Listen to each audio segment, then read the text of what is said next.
She entered the conference room, its glass walls reflecting the bustling energy of StormCorp. The atmosphere froze the instant she entered. Without a designer bag, heels, or a flashy watch, a modest figure in scuffed shoes, her hair tied back. In a simple ponytail, clutching a nondescript folder tightly against her heart, the HR director raised an eyebrow and whispered, just loud enough to cut, "She appears to have taken that outfit from a lost and found box." A sharply dressed man with slicked back hair in a pinstripe suit interjected confidently, "We are assessing candidates, not seeking out charity cases." Joyful sounds echoed throughout the space. The panel hardly took a moment to review her resume. Eyes scanned her from head to toe, as if she were an error left unaddressed. Yet Nina Taylor remained motionless. Maintain composure, folder clutched tightly. The reality eluded them. Unbeknownst to them, the individual who established this company from its very foundations was her spouse. StormCorp's Silicon Valley stronghold towered majestically, reminiscent of a colossal giant. 50 stories of steel and glass, a technological stronghold that shaped the world to its desires. The interview room on the 40th floor radiated authority. A lengthy mahogany table stretches across the room, while expansive windows showcase the valley beyond, and screens buzz softly with information. Nina entered at 30, her dark hair cascading in a ponytail, her hazel eyes shining with a soft warmth.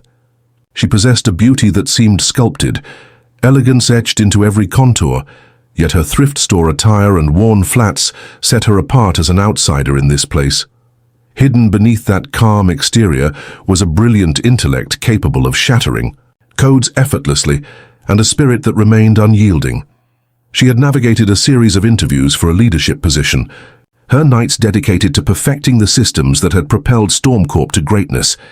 Yet that went unnoticed by them. They perceived an insignificant figure in worn attire. The panel positioned themselves like arbiters, 5 in total, their tailored suits crisp, expressions more frigid than the surrounding glass. Diane Brooks, HR director, sat at the head of the table, her red blazer a clear signal, her blonde bob neatly styled. Greg Palmer, a senior executive, reclined next to her, his Rolex gleaming, a pen spinning effortlessly between his fingers.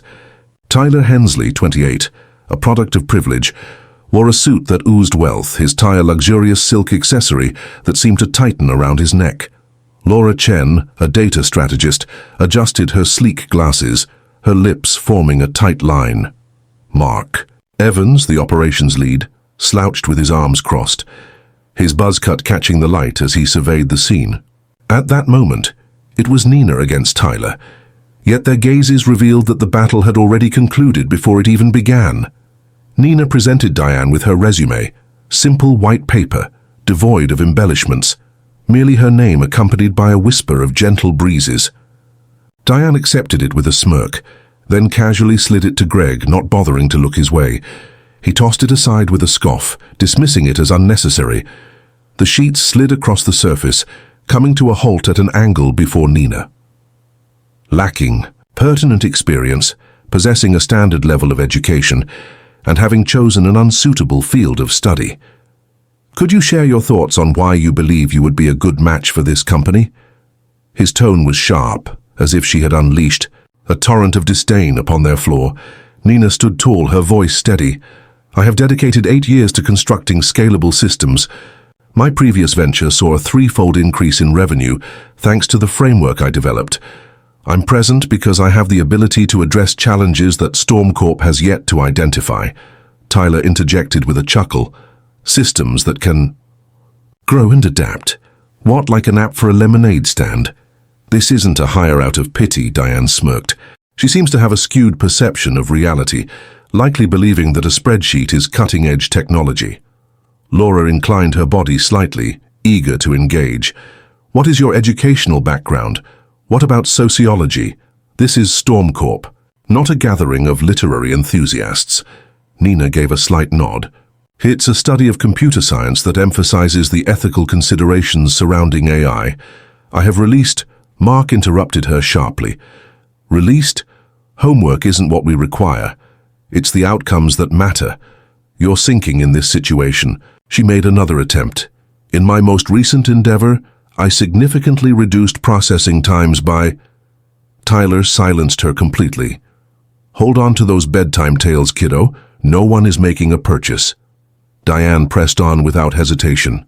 With a swift motion, she took a marker from the table and boldly wrote loser across Nina's resume, the dark ink seeping through as she curled her lip in disdain. Your title is now established. Tyler exclaimed, Sign it, frame it! As Greg applauded, she stood as a testament to failure's artistry. The audience erupted in applause. With phones raised, capturing the damaged pages, Nina stood still, ink smudging beneath her fingertips as she grasped it. Her flats remained grounded, yet she held her composure. She allowed the word to linger, her tranquility serving as a barrier against their spite. The poison coursed rapidly. Diane drummed her pen against the surface. Your presence is a drain on our resources. Did you happen to find that skirt in a thrift bin? Greg let out a soft laugh. Her outfit gives off a vibe reminiscent of a casual stroll through a flea market. Where can I find the haggling booth? Tyler reclined, allowing himself a moment of respite. Have you ever laid eyes on a boardroom, perhaps in a comedic series? Their laughter echoed through the space. Cutting, merciless, a group encroaching. Nina maintained her composure. I'm here to discuss credentials, not attire. Diane let out an exasperated sigh. What are the qualifications? Darling, you haven't come into contact with any cannabis. Laura wore a sly grin. Consider retail, it aligns perfectly with that vibe. Mark smiled broadly. Sure, remain at the lowest level. This is the major arena, not a fundraising event. Laura raised the stakes. With a swift motion, she seized a stapler and launched it at Nina's papers, the sharp metal teeth puncturing holes as she let out a sharp hiss. Let's dismantle the fairy tale. Mark chuckled heartily. Resume with holes. As Diane smirked, it seemed to align perfectly with her lack of intellect.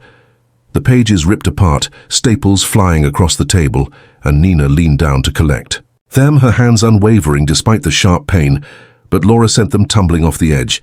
Garbage remains below. Her silence stood as an impenetrable barrier. They accumulated. Greg rose to his feet. Let's add some flair. An unexpected examination, currently engaged in logic encoding. Only pen and paper, no laptop. Demonstrate your authenticity. He thrust a hefty bundle in her direction, 10 pages. Challenges tangled like intricate webs, the sort that would unravel the resolve of many programmers. Nina accepted it, her hands unwavering. Understood. She leaned down toward it, ink dancing across the page. Equations, loops, proofs flowed effortlessly, as if she had experienced them all firsthand. 5 minutes passed. Tyler let out a loud yawn. Diane perused her phone. Laura whispered under her breath. She's jotting down random thoughts. Nina pushed it back into place. Completed. Greg seized it, glanced at a corner, then tore it apart, unhurried. Consider carefully. The Tara echoes in the stillness. He discarded it into the waste bin. Just enough. You're far from it. Complete waste. Tyler pushed the boundaries even more. He seized a water pitcher from the table and poured it over Nina's head, the frigid deluge drenching her blouse and skirt as he mocked her. Take a breather, visionary. Greg let out a hearty laugh. She's a complete disaster now, as Laura captured the moment with a photo. Trending treasure. Water cascaded down her face, gathering at her flats as Nina blinked against the cold. Her ponytail stuck to her skin. Yet she remained unyielding, simply remained in place. Her strength was an unquenchable blaze. Diane seized her phone. Immediate. Action on security is essential. Warning, intruder detected. Tyler chuckled. Show her the way out. She casts a shadow over the space. Mark wore a sly grin. Be careful, darling. 2 guards burst through the door, their imposing figures clad in dark polos, badges shining with authority. One seized her arm, while the other tugged at her folder. Mark took it to the next level. He seized Nina's folder from her grasp and ripped it apart, the fragments dancing like confetti as he shouted. No space for imposters here, Diane exclaimed with enthusiasm. Shatter her aspirations, as Tyler flung a pen in her direction. Save your tale of woe for another audience. The torn fragments scattered across the ground, her creation in ruins, and Nina knelt to gather them, her hands unwavering. Yet Mark crushed them into the carpet. "Remain where you are, no one." Her serenity was an unyielding fortress. "Hurry up!" The first one snarled, pulling her toward the door. Nina chose not to engage, her footsteps quiet, her expression calm as Tyler raised his voice. "The mailroom is looking for new talent." The door banged shut, their laughter echoing in the air, and the elevator engulfed her completely. Though humiliated, her resolve remained unyielding. Greg locked in the embarrassment. With a swift motion, he wrenched the trash can from beneath the table and upended it over Nina, the remnants of coffee grounds and crumpled paper cascading down as he wore a mocking grin. "This is your rightful place," Laura chuckled softly. "The garbage girl's journey is complete." As Diane applauded, it was a flawless departure for a charlatan. The chaos clung to her damp blouse, debris adhering to her hair, and Nina brushed it away, her flat sliding beneath her. Yet she remained unyielding, striding forward, her hazel eyes steely, the harshness within them a tempest she confronted without wavering. The story continued beyond that point. Diane leaned in as Nina walked by, sneering, "You're a joke. Just go back to flipping burgers." Greg sent a paperclip sailing through the air toward her. "Here's your bonus. Make sure to use it thoughtfully." It ricocheted off her shoulder, tumbling to the ground with a clatter. Tyler paused, urging everyone to gather for a proper farewell. He seized a coffee cup from the table, its contents half gone and cold, and splattered it across her blouse, the brown stain spreading rapidly. "Welcome to your Storm Corporation." He scoffed while Laura applauded. "Excellent, she's ready now." Nina brushed her cheek, coffee cascading down, yet she remained unfazed, continuing her stride as the guards tugged with increasing force. The lobby struck her with an unexpected force, marble surfaces shining brightly, staff moving hurriedly, unaware of the woman in tattered grey being escorted away. The guards remained relentless. One roughly nudged her shoulder, urging her to keep moving, while the other carelessly flung her folder into a bin near the exit. "Don't come back," he snapped as the glass doors swung open. Nina stepped into the sunlight, coffee staining her shirt, her spirit a bit battered, yet her hazel eyes remained bright and focused. She had encountered greater challenges, enduring years of relentless effort, demonstrating her worth in spaces that were unwelcoming. This transcended pride. It was a reckoning for every spirit they had shattered before her. She took out her phone and called Elias. "It's me." Things took a turn for the worse. His voice grew tense, just how severe. She spoke to him with composure, devoid of tears, mentioning the coffee, the test, and the guards. "I'm on my way," he declared in that moment. The dawn arrived, accompanied by its own tempest. The executive floor of Storm Corp was alive with tension, an emergency meeting, called without notice, no room for leniency. Senior executives filled the boardroom, 30 in total, their suits crisp and their expressions serious, while shareholders hovered nearby, a live feed broadcasting to investors around the globe. The room resembled a battlefield, on the brink of explosion, with a mahogany table extending infinitely, screens illuminating the space and the valley unfurling beneath. Diane sat at the front, her blazer immaculate, while Greg absent-mindedly twirled his pen. Tyler reclined with a casual air, his tie askew. Laura fiddled with her glasses, and Mark glanced at his watch. They believed it was a strategic maneuver, opportunities for advancement, increases in salary, their time to stand out. Suddenly the doors burst open, and everything shifted dramatically. Elias Storm entered the room with a commanding presence, standing tall at 42, his dark hair showing, hints of grey at the edges. He wore a black suit that was impeccably tailored, sharp as a razor, and his blue eyes held a chilling intensity, cold as ice. The elusive CEO of Storm Corp, a self-made billionaire who emerged from humble beginnings, a trailer park. Youth, programming on a decrepit library computer, transforming remnants into a vast empire that dominated the technological landscape. Haunted the boardrooms from Shanghai to London, he had been a spectre for months, orchestrating affairs from the shadows. All rose, chairs grating against the floor, breaths held in anticipation. Beside him walked Nina, her blouse and skirt bearing the same stains, flats making a gentle tapping sound, ponytails swaying rhythmically, hazel eyes unwavering. The faces around them were drained. Diane's pen snapped in frustration. Greg's fell with a clatter. Tyler seemed to shrink away. Laura's glasses fogged up, and Mark struggled to swallow. Elias halted, his voice steady and chilling. "Sit." They fell with a heavy thud. He examined them closely.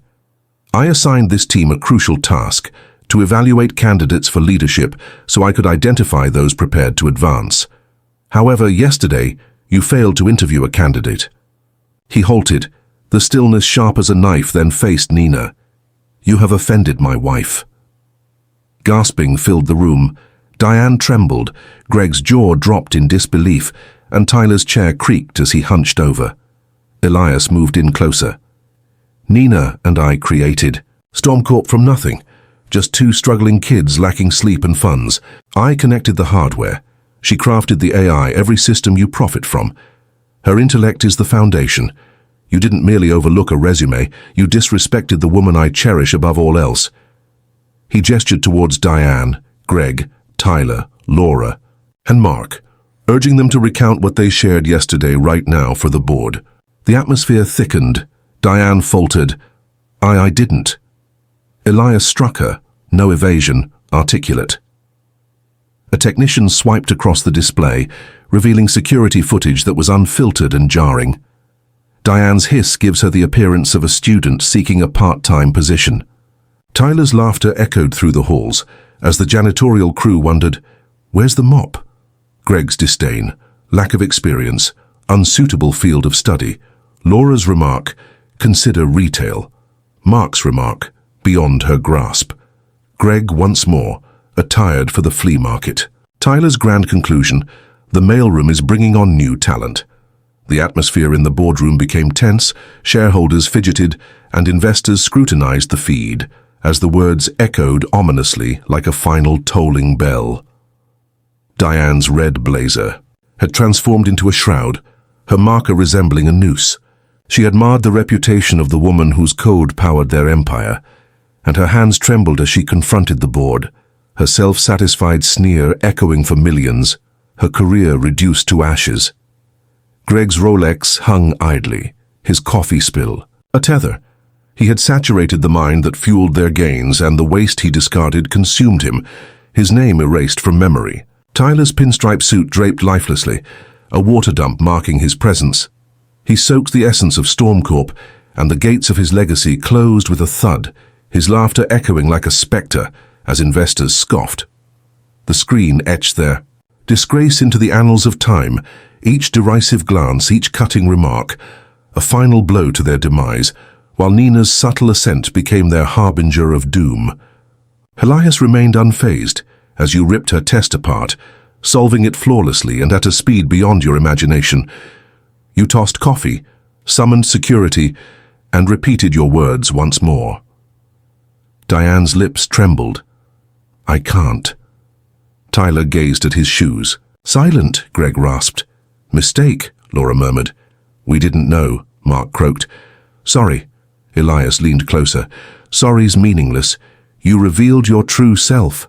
Small, cruel, blind. Stormcorp doesn't tolerate waste." He gestured to security. "Same guards. Same uniforms, take them, they're done." The atmosphere was thick with tension as the guards advanced, Diane's blazer trailing behind her, Greg's Rolex swinging, Tyler's tie swaying, Laura's glasses slipping down her nose, Mark's buzz cut bending slightly.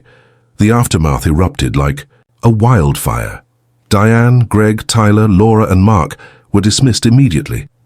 Their badges torn away as they were escorted out under the watchful eyes of the board, shareholders exchanging knowing glances, investors furiously jotting down notes.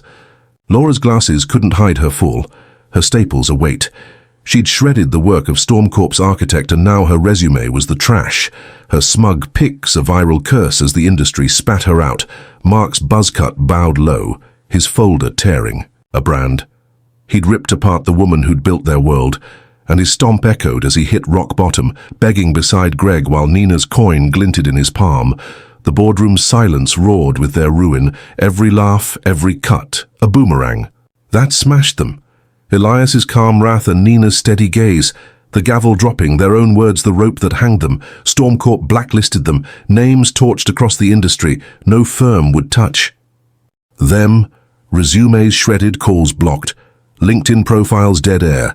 Diane's blazer hit a thrift rack, Greg's Rolex pawned for rent, Tyler's dynasty disowned him, Laura's glasses sold for scraps, Mark's swagger crumbled to dust, their titles, their reps, their lives erased in a heartbeat, all for sneers at a woman they didn't see. 6 months later, rain lashed a downtown station, commuters rushing, umbrellas snapping. Greg Palmer slumped against the wall, once a Stormcorp exec, now unshaven. Coat torn, a cardboard sign shaking in his hands, please help. His Rolex was gone, his sneer a faint echo, his fingers trembling in the cold, heels clicked. Nina, hair still in that ponytail, now in a navy coat. Her presence a quiet storm. She'd just keynoted at an AI ethics summit, her voice bending the future while his broke apart. She paused, reached into her pocket, pulled a quarter shiny, cold, and dropped it into his palm. It glinted. The guy who'd ripped her chest, now clutching her coin. She met his eyes, a faint smile flickering, then walked on, flats, tapping steady. Her strength a silent thunder. That coin wasn't pity, it was justice, cold and sharp. Nina didn't need to scream. She let their own rot bury them. She'd forged Stormcorp's heart, and they'd spat on it, until Elias turned their world to ash now. She stood taller while they sank low, a lesson carved in their fall.